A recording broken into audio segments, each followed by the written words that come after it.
In this video, I'm going to continue on with stoichiometry problems, but this time we're going to look at all the possible versions of what sort of stoichiometry problems you can have.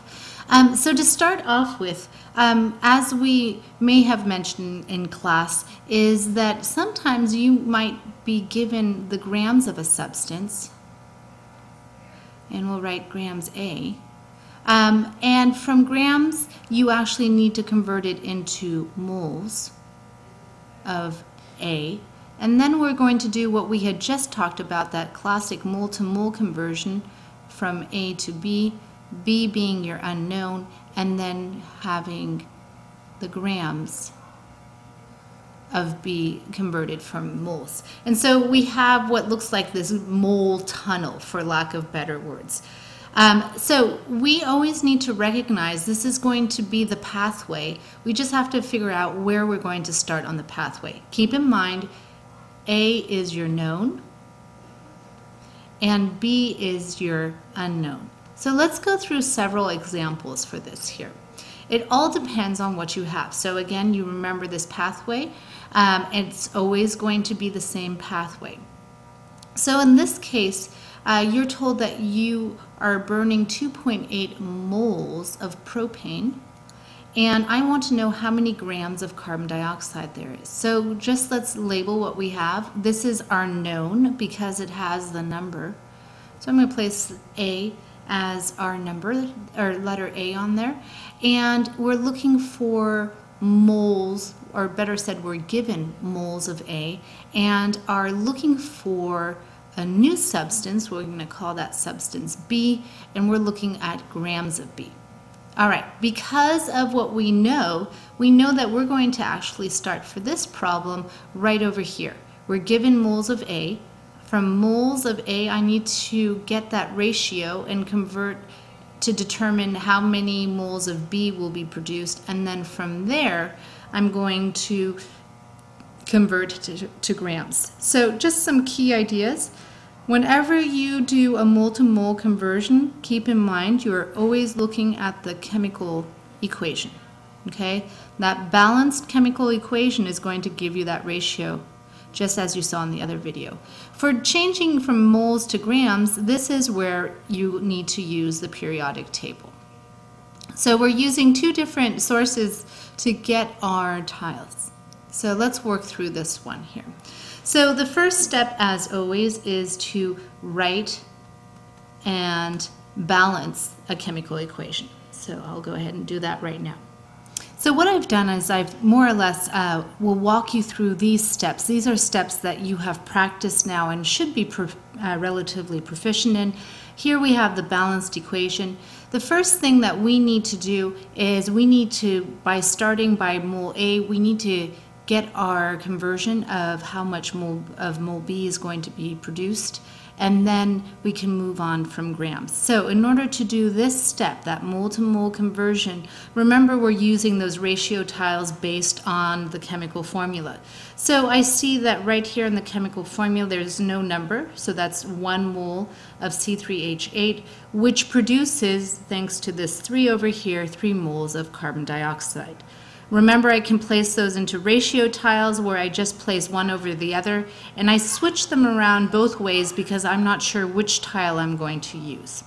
Now here's the last step, one that you've done before but have never actually used in a stoichiometry problem. We need to get our answer of mole B converted into grams.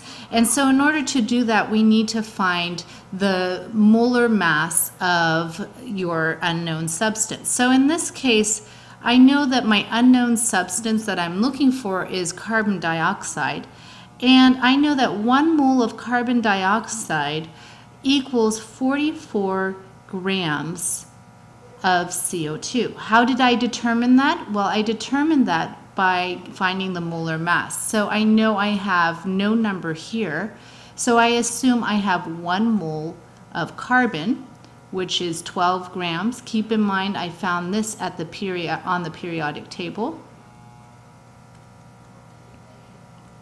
And I have 2 oxygens, so 2 moles of oxygen. Each is 16 grams for 1 mole, and because I have 2 of them, that works out to be 32. 32 plus 12 equals 44 grams. So 1 mole of CO2 equals 44 grams. So again, for this one, I can create a tile, and I'm going to create tiles just like I did before, and I'm going to use both versions because I'm not certain which version I want to use yet. I won't be able to determine that until I know what I am given. All right, so at this point we have all the tiles we need. We're going to now combine this to actually solve the problem. So the last step is solving the problem.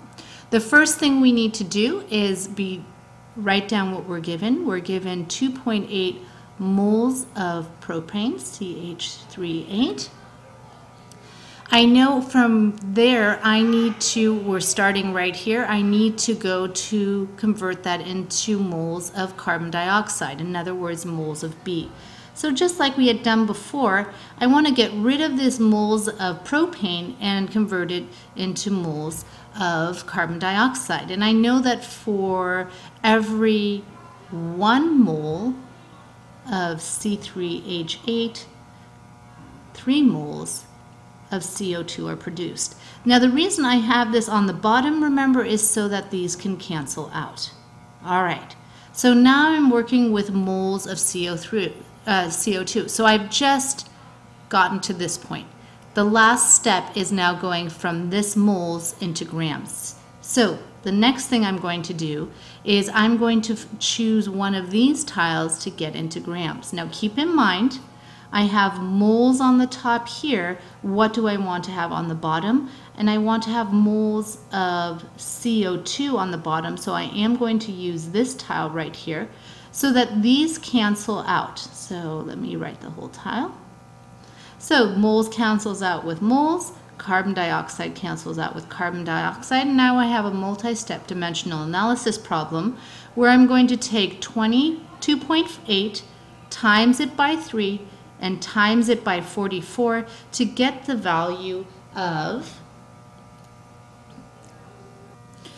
so that gets me the value of 369.6 grams of carbon dioxide. So if I burn 2.8 moles of propane, this is how many grams of carbon dioxide are released. So let's try a different one. So in this case, again, we have moles of propane, and in this case, I want to find grams of carbon dioxide. You're given grams of carbon dioxide, but are looking for moles of propane. So let me set up my scheme again. Remember, we have mole A. Let me rephrase. My apologies. Let me correct that. So here's our scheme again. Grams A needs to be converted to mole A. From mole A we would move to mole B, and then from mole B to gram B. So let's see what we have and where we need to start. So again, we're going to identify what we have. It looks like we have grams of carbon dioxide. Keep in mind, this is our known, so that is A, and grams is what value I'm given. So I've got grams A. I know that my starting point for this one is here. So let's find where my ending point is. My ending point is I'm looking for moles, and I'm looking for moles of propane. So my ending point, remember, propane is my unknown, that is B, and it's asking for moles. So I'm looking for moles of B. So in this scenario, I'm going to convert my grams into moles of carbon dioxide, and from there I'm going to use the ratio thanks to the chemical equation. So I'm going to go ahead and set those things up. All right, so let's work our way through this here. As I said, we are starting at grams, needing to get to moles B. So at the first step I know is I need to convert my grams A into moles A. And so remember, my substance A is carbon dioxide, and with the help of the periodic table, I recognize that 1 mole of carbon dioxide is 44 grams. That's our molar mass. Remember, 1 carbon is 12, 2 oxygens are 16 times 2, which works out to be 44. I create the tiles as I've done before. My next step is converting those, looking at the mole to mole ratio. So I know that I have carbon dioxide, that is one substance. So here I'm checking out the ratio, and I look at my my chemical equation for this, and I know that for 1 mole of C3H8, it produces 3 moles of CO2. All right, so I would create those into tiles as well. And that should get me all the tools I need and all the tiles I need to work through my problems. And always have both versions of those, because you don't quite know which one you're going to be using first. All right, so with that said, now I'm going to start solving. So I know that I have this arrow here being my tiles. So each arrow more or less should have a set of tiles that you're going to be working with. So let's see what we have. I have 50 grams of, 50 grams of CO2. I want to get rid of those grams of CO2 by converting the grams into moles. So here's my step of converting grams into moles. I need to use one of these 2 tiles. So in this case, I have grams in the numerator. I need to make sure it's in the denominator. So in this case, I'm going to put 44 grams of CO2 over 1 mole of CO2. So I literally just copy that. Now I'm going to cancel things out. Grams cancel out and CO2 cancels out. I'm now at moles of CO2.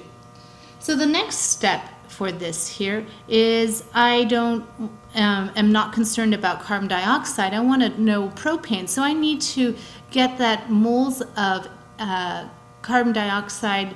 I need to figure out what the ratio is of how much moles of propane will be used. And so in that case, I'm using these ratios right here. This, remember, is from the chemical equation. And since I have moles of carbon dioxide on top, I need to find the tile that works so that carbon dioxide is on the bottom. So that works out to be this tile. And with that, I have then 1 mole of C3H8. So this will cancel out the moles here, the CO2 over here, that all I'm left with is C3H8. And if I work through those conversions, I should get a number that is this. And so when I multiply 50 times 1 times 1, press the equal sign, and then divide it by 44 times 3, I should get a number that's 0.379 moles of C3H8. So that means if you burn 50 grams of carbon dioxide, if 50 grams of carbon dioxide are released, this many moles of C3H8 will be required to be burned to produce that.